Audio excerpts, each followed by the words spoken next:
anger isn't harmful or damaging.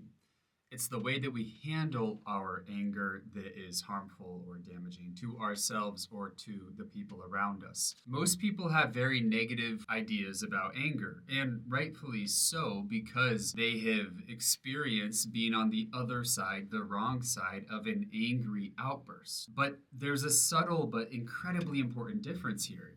The outburst itself is the product of that person's inability and unwillingness to experience their anger.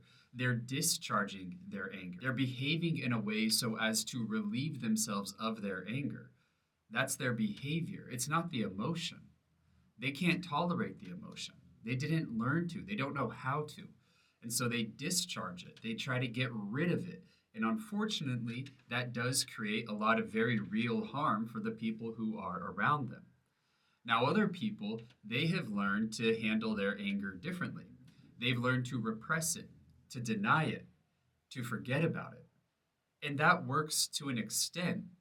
But sometimes anger is very necessary. Anger tells us where our boundaries have been crossed or violated. It gives us a pathway to having our voice, to asserting our differences, our needs, what works for us and what doesn't. But if we've learned to repress our anger and pretend it isn't there, then we're probably going to be paying the price somewhere along the line.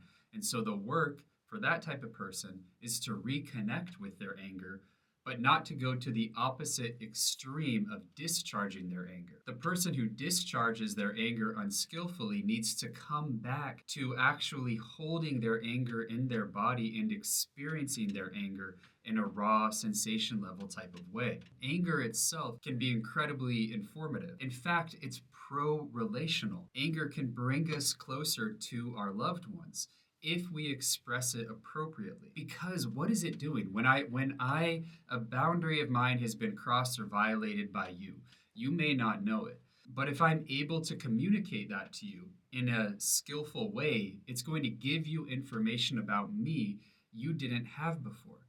That's intimacy. So anger, skillfully expressed and felt, can actually be a pathway to increased depth of connection. The problem is that people mistake anger for everything we do to try to not feel angry. And those are totally different things.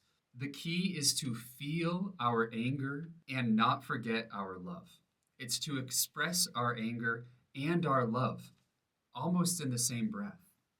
Anger can be a link to deeper connection. Conflict is how we keep our heart open to our partners. Skillful and healthy conflict. But to have skillful, healthy conflict that deepens intimacy, we first have to be willing to see, own, and experience the anger in our body without acting it out, discharging it, or repressing it. Thank you for watching, and I look forward to seeing you in the next video.